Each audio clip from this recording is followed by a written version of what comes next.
Super Bowl out of me. Believe that. Believe that. What's going on, guys? Welcome back to the third official episode of the Everything Ravens podcast. First of all, I would like to thank you guys for all your support throughout the first 2 weeks. It means a lot to all of us, and we couldn't do it without you guys watching. You guys make this podcast a success. My name is Logan. I'm the host of this podcast. I run the Instagram account at everything_Ravens, the biggest Ravens fan page community on Instagram, sitting at 37,000 followers. Make sure you follow that account, as well as follow the other account at Everything Ravens Podcast, which is the account for this podcast, and it'll give you all the latest information updating this podcast. Now let's meet our co-host for today's episode. How you guys doing? Hey guys, it's Kyrie. Ready to talk about this Ravens schedule, see some good games I like, and it's going to be a good season. Hey guys, it's Brooks. Happy to be back, ready to go over some games. Alrighty, but before we start off on the schedule, let's talk about some drama that happened within this past week. You guys know what I'm talking about, the Earl Thomas situation. What are your guys' thoughts on that? I'm just glad this wasn't what I thought it was. There wasn't a lot of reports at first. I thought it was another domestic violence situation similar to Ray Rice. We started getting more of the facts, learned there was some cheating involved, well, allegedly some cheating involved, with the brother being there and the wife held him at gunpoint. It's still a very messy situation. I know the Ravens are a little upset. They wasn't informed about this by Earl Thomas. I'm just glad it wasn't what I thought it was. I'm glad that Earl Thomas may not face any disciplinary action. Yeah, I don't think Earl Thomas comes out of the situation looking great, but he didn't violate any team or league policy, as at least it seems that way so far into the investigation. I understand the Ravens are upset with him because he did not tell them about the story before it broke on TMZ. He did come out on his Instagram and publicly say that there would be an incident covered by TMZ involving him and his wife. That was an unfortunate incident. That made me a little nervous, but once all the details sort of got sorted out, I know there's still a little gray area. It seems like he will be on the team and ready to play with no disciplinary actions taken come week one, and this will be forgotten. Oh, yeah, it was just so relieving to figure out that it wasn't what we thought it would be. Yeah, I mean, this does take a little bit of a blow to his character, but it's not going to change anything about the player he is and how he is in the field, the leader he is on the team. Eventually, I feel like this will kind of go away, but this is not something you want in the offseason when you're trying, keep a positive. No, you don't want any type of drama. This is not really like the Ravens. They try to stay away from that type of stuff. So it's a little bit distracting. Yeah, but to me, I'd rather have this be an off-season distraction. I know it makes it a bigger deal when it happens when there's no sports around, but rather than have it come up during the season and distract people in the locker room when we're trying to focus on games, get this out of the way now. It will be forgotten come the season. It got exposed to the media in May, so it's going to be blown out of the water once we get into the season for sure. Alrighty, so we know what you guys came here for. You guys want to know about the schedule. Let's start. In week 1, we host the Cleveland Browns. Week 2, we go to Houston to play the Texans. Week 3, we host the Chiefs. Week 4, we go to the Redskins. Week 5, we host Cincinnati. Week 6, we go to Philadelphia. And Week 7, we host Pittsburgh. And Week 8, that's when we get our bye. What do you guys think about the first half of the schedule? I think the first half is pretty tough. Honestly, I think the first 3 games alone, you look at the Cleveland Browns, like I said, they're going to be new and improved. And a new head coach that's going to give them some fire in them. They got some new pieces in the offensive line.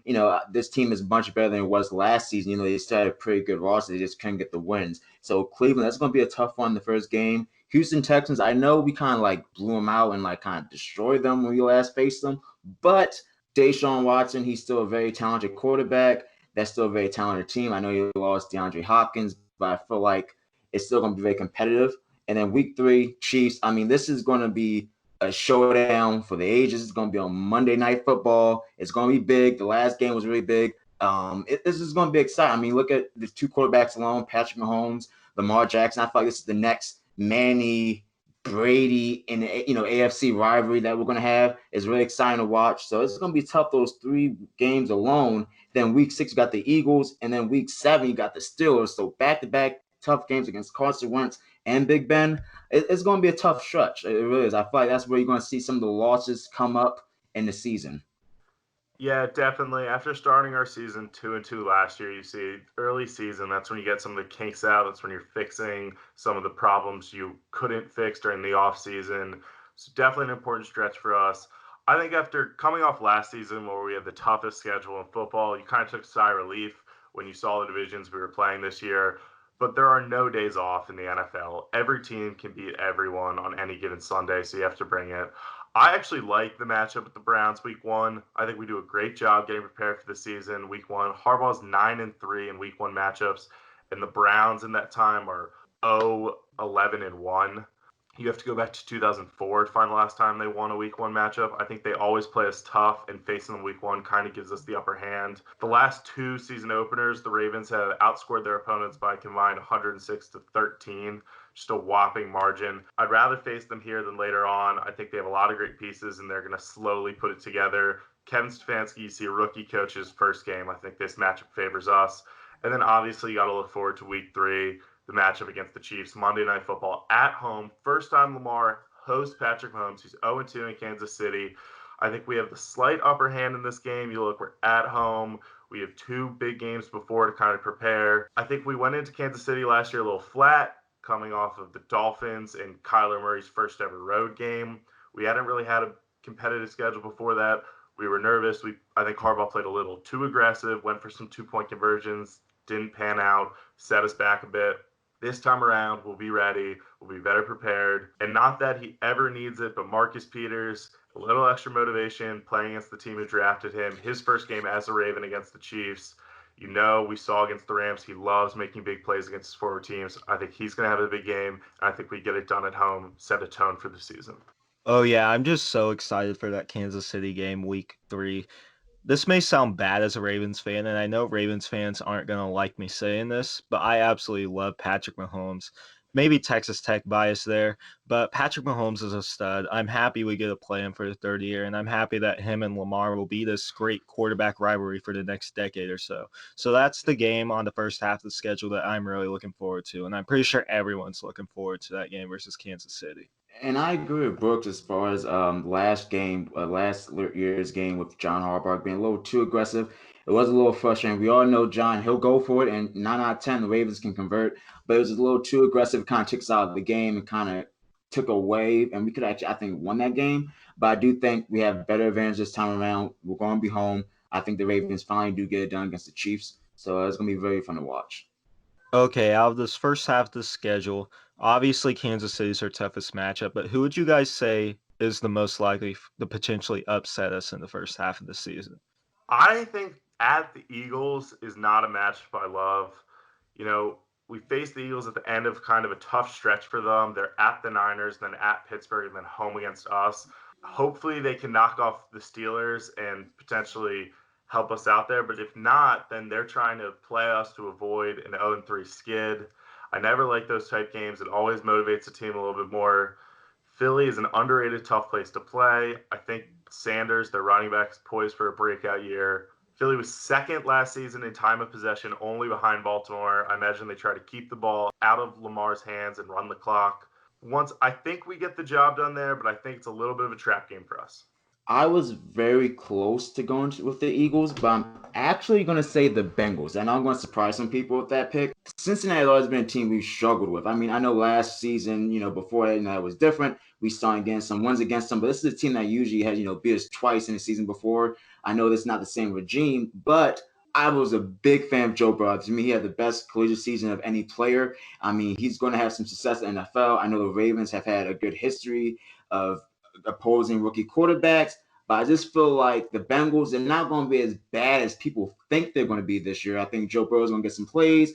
I think the offense is a little better. A.J. Green will be back. He has always been a problem for the Ravens, no matter what game it is. So I feel like we can win, but I do feel like a little bit it might be a trap game. Joe Burrow might have a big game. A.J. Green might have a big game. It might set up some trouble for us. Alrighty, let's get into the second half of the schedule after the bye week. We go to the Indianapolis Colts, then we go to New England, then we host the Tennessee Titans, then we go to Pittsburgh, we're at home versus Dallas, we go to Cleveland, we're at home versus the Jacksonville Jaguars, we're at home versus the New York Giants, and then we go to Cincinnati to finish it off. What do you guys think about the second half post-bye week? I mean, straight off the bat, two road games coming out of the bye week.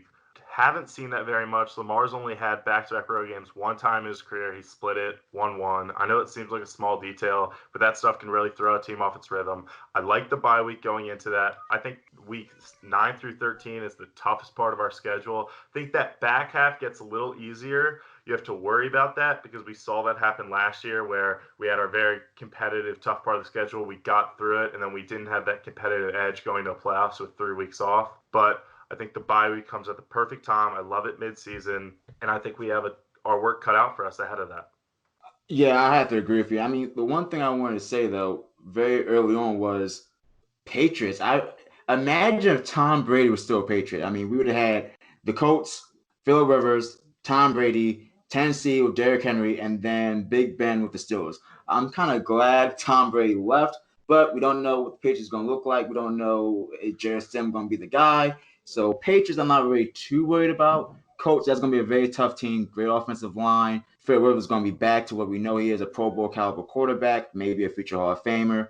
The Steelers at Pittsburgh, we have so many memorable games against them in that stadium. I think that's going to be a tough one. And the Cowboys, I feel like, going to be much better. I believe Dak Prescott will play. And with that new offense, well, not really new offense, but it's going to be a little different from Jason Garrett, Mike McCarthy. I do feel like it's going to be a good game. So this is a very tough stretch.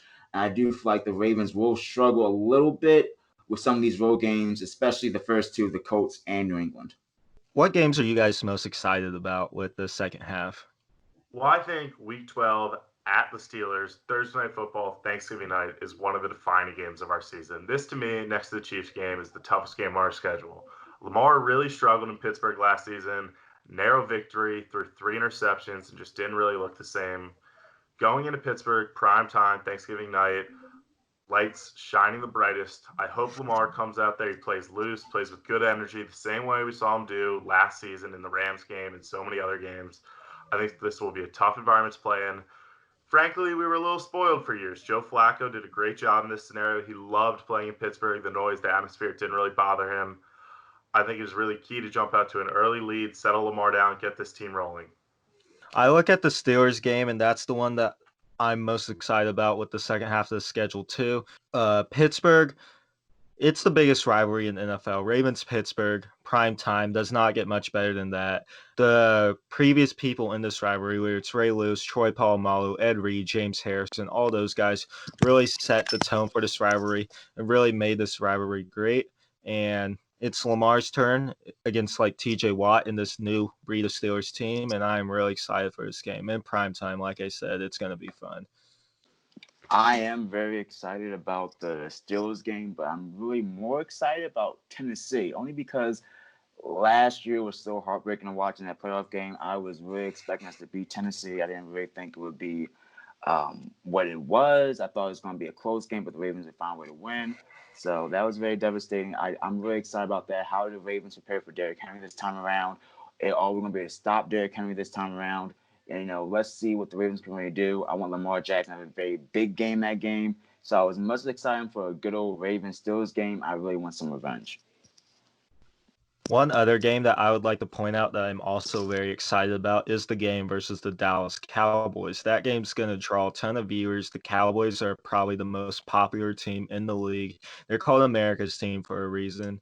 Everyone tunes into their games. There's a reason they get so many primetime games, and we're going to see kind of a little Sooner reunion there. For me as a Sooner fan, it makes me very happy. You have CeeDee Lamb, Gerald McCoy, Neville Gallimore, those guys on the Cowboys, and then you have Mark Andrews, Hollywood Brown, Orlando Brown Jr. on the Ravens, and Hollywood Brown, CeeDee Lamb are best friends. So I'm sure it's going to be a jersey swap after that game. But what do you guys think about the Cowboys game?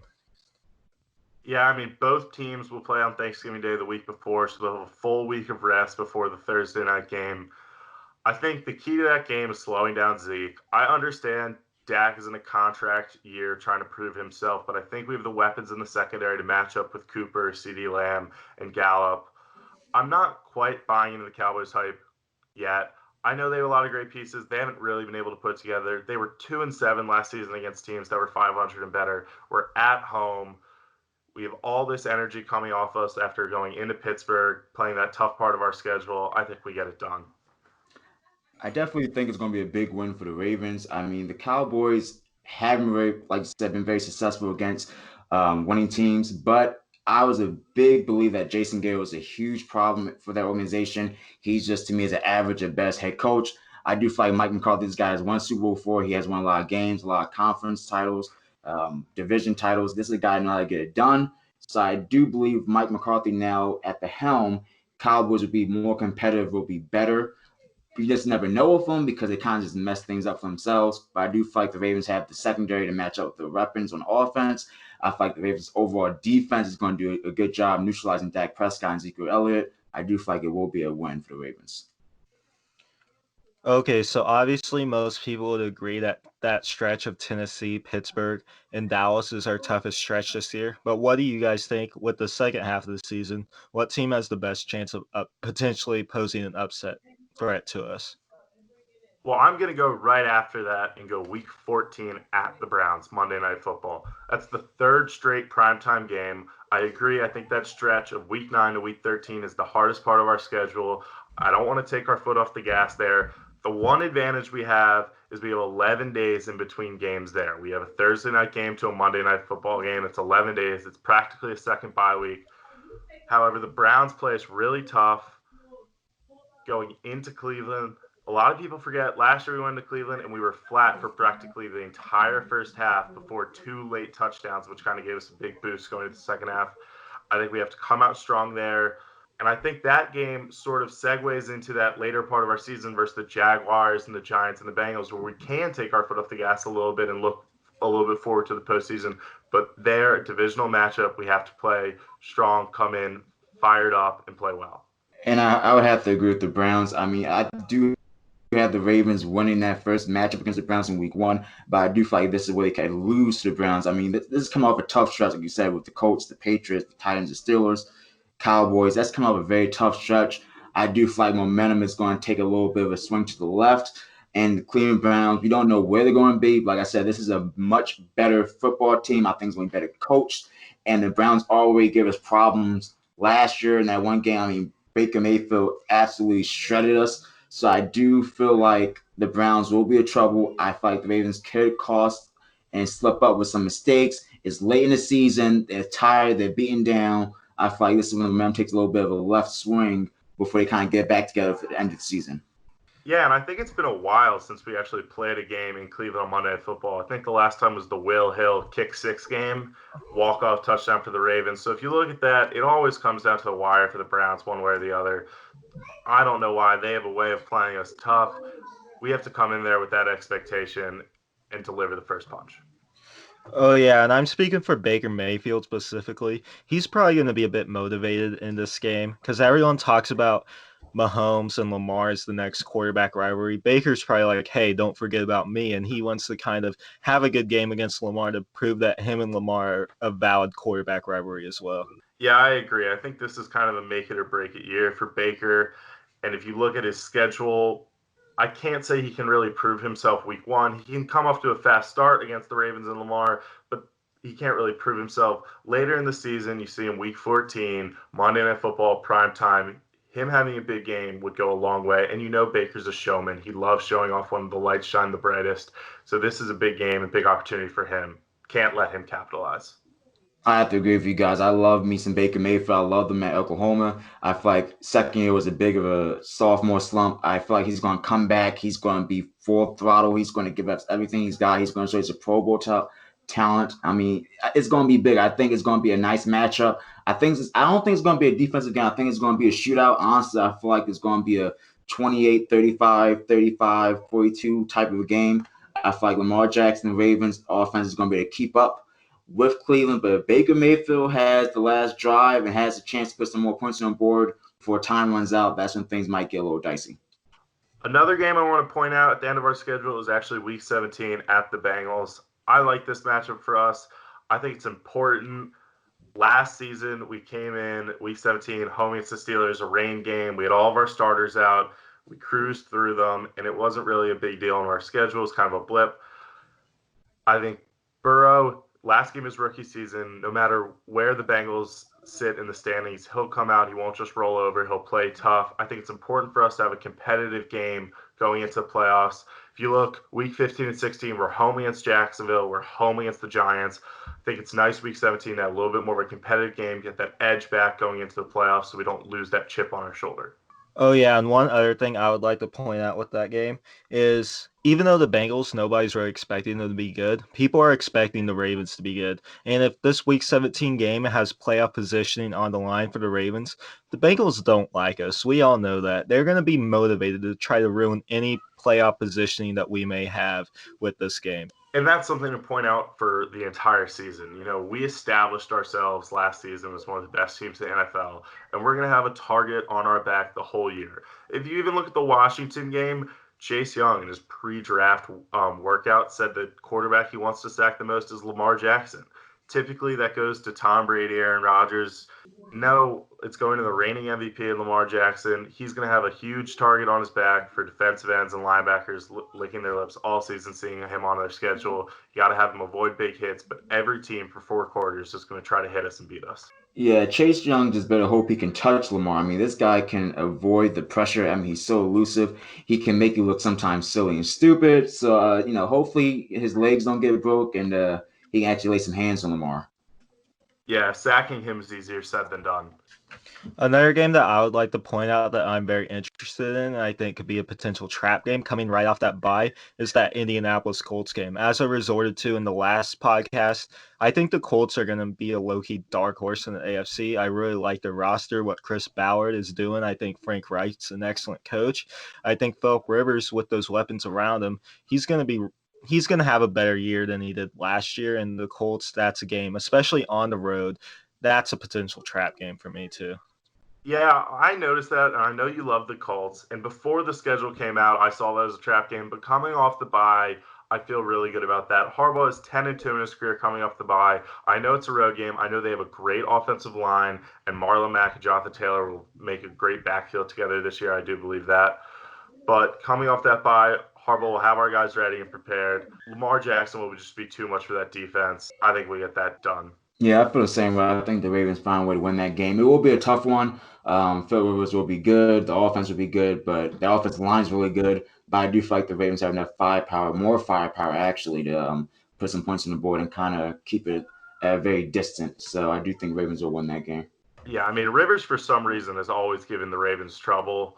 However, new uniform, new team. I think the focus on this team, it's a 1-year contract with Rivers, is really going to be on the younger guys, getting them involved. Taylor, Pittman.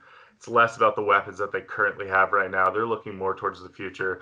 We're trying to win now. I think we take care of business there.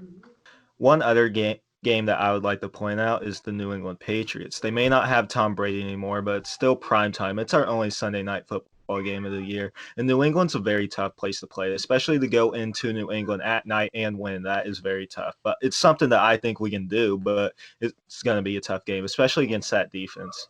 I avoided talking about this game because I think it's the biggest question mark on our schedule. I think no one knows what to expect with New England going into the season. There's a lot of questions at quarterback. Can that defense duplicate the same thing it did last year?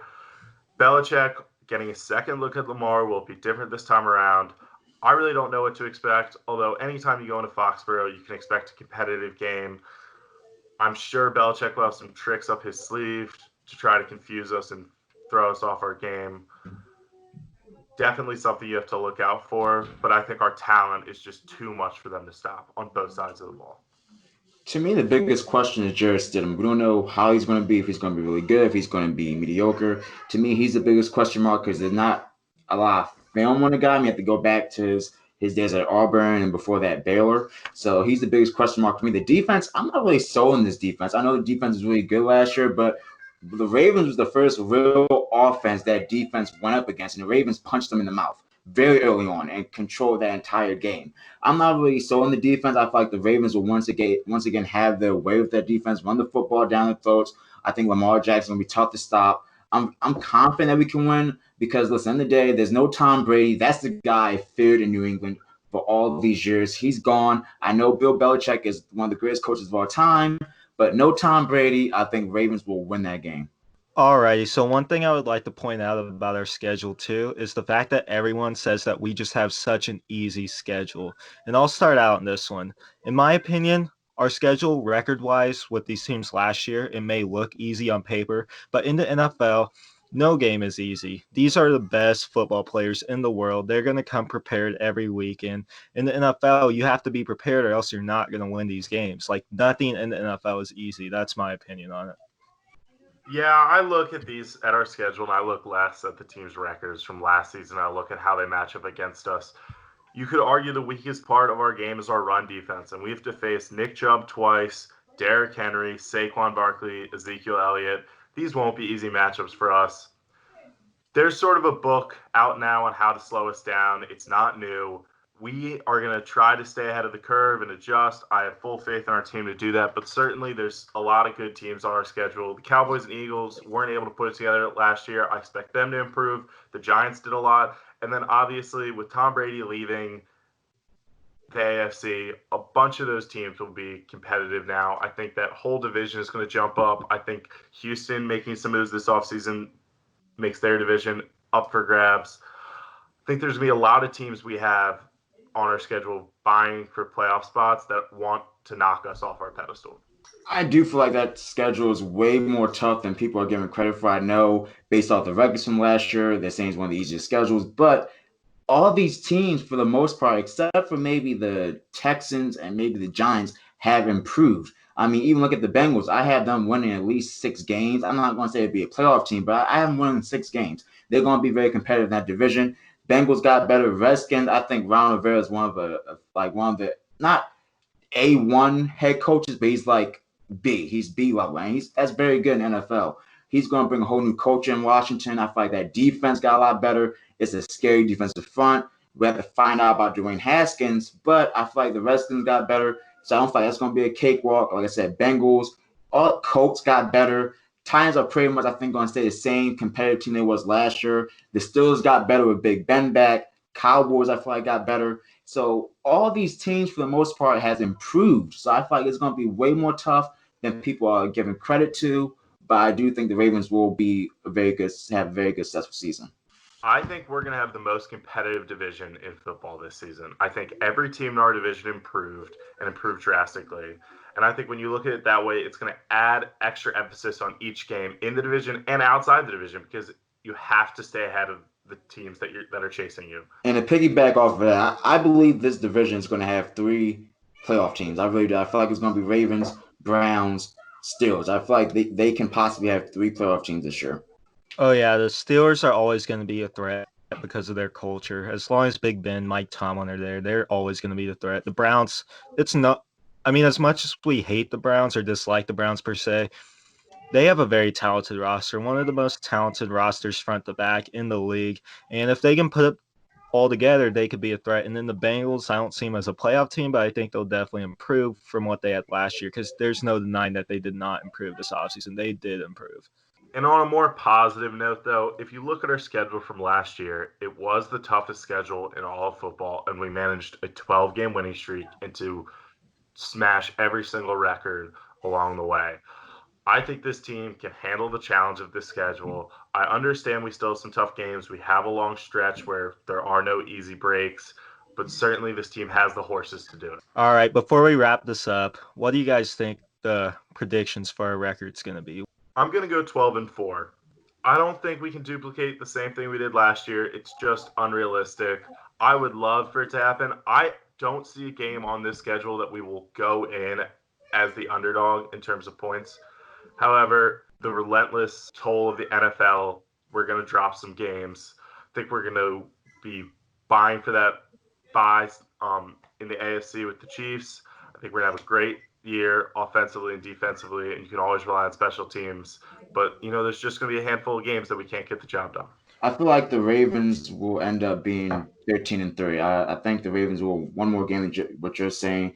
I have them losing 1 to Steelers, 1 to Browns, and then actually 1 to the Bengals. I feel like they're going to have 3 losses in the division because this division, to me, got a lot more competitive, more tougher. I don't think they're going to sweep anybody in this division. So I have them going 13-3. I have them pretty much win all the other games outside the division. Oh, yeah, but back to what Brooks was saying, to be 14-2, that's going to be very tough to repeat. I know everyone's saying we have an easy schedule and it's possible we go 16-0. I'm not going to try to be biased and buy into that. I think 12-4 is kind of realistic, and especially going anything higher than that, everyone is going to be trying to stop us. We had the best record in the league last year. We have the reigning MVP. We're going to have a huge target on our back going into this next season. Teams are going to try extra hard to beat us and prepare for us. So that's going to definitely be a challenge for us. We're going to have a huge target on our back going into the season. So I think 14-2 is definitely going to be hard to reduplicate. I think the most important thing going into this season is to stay healthy. Last year, relatively, we stayed very healthy, and it is what lasted or helped us last on that long winning streak. If you look at this season, we have a lot of tough games, a lot of tough matchups. We face a lot of teams with a lot of depth at wide receiver, some speedy guys. We need our secondary healthy, and then obviously, as I said earlier, we play some great running backs. We need that D line ready. We need our rookies to step up so we can get back to where we were last year and push even further. But honestly, I think this schedule does give us the opportunity to build on a better season. Yeah, I think the biggest question this season is going to be for me is, have NFL defenses figured out Lamar Jackson? I think that's going to be the biggest question. Have they figured this guy? I know the Chargers had some success in the playoffs game, but then next season, Lamar came back like 2.0 and he was better than ever. Question is now, can NFL defenses find a way to shut down or neutralize this offense that we have established, has broken many records? To me, that's the biggest question. Because if they have figured this out, the question is, how does John Harbaugh and offensive coordinator Greg Roman, how do they figure out how to counteract it? How do they figure out how to evolve from what we did last year? And can Lamar Jackson even take another step to me in the passing game? Can he take that next step in the passing game? Can he be a 4,000 passing yard season? I don't know, because we run the ball a lot. But can he take that extra step when the one offense doesn't work? Will he be able to make the deep throws, make the big throws that keep us in the game? One other thing I want to note for this season is I want to keep an eye on Hollywood Brown. I think him and Lamar have a great rapport and clearly have a great connection. I know Lamar's favorite target will still be Mark Andrews, but Hollywood Brown, people forget he was injured last season, and when he was on the field and healthy, he played great. You look at our schedule, there's a lot of teams with some weak secondaries. I think Lamar will be looking to improve as a passer, and I think Hollywood will be able to stretch the field and have some bigger games. I love that you said that, because Hollywood had screws in his foot. I mean, this guy really couldn't walk really at one point. He's going to be at 4 speed, and he was one of the fastest wide receivers in that draft. To me, he's going to be one of the fastest wide receivers in the NFL. So the fact we're going to have him at 4 speed, 4 go, 100% healthy, he's going to stretch the field. He's going to dominate and haunt some secondaries. I feel like he's going to have a big year, and he's going to show that he really is that first number 1 true receiver that the Ravens have actually drafted. Oh yeah, and a quick hot take here. If the Ravens allow Lamar to pass a bit more, they open up the playbook a little bit, become a more pass-oriented team. I mean, we're obviously not going to defer from the run, but if we pass a little bit more this year, I would not be surprised if Andrews and Hollywood both go for over 1,000 yards. That's my hot take, and obviously Boomer Sooner there. Gotta give a shout to my Sooner boys. Love the Sooners. That's all we have for this week. Thank you, everybody, for tuning in. We're looking forward to bringing you more content each and every Friday. You can listen to the show on all your favorite streaming devices, including SoundCloud, Apple Music, and Spotify. Make sure to give us a good review and follow us on all those streaming services so we can keep this podcast rolling. Make sure to follow at everything_Ravens on Instagram, which is me. Also, make sure to follow at Everything Ravens podcast on Instagram to get the most up-to-date news on everything Ravens and our show. I would also like to give a big shout out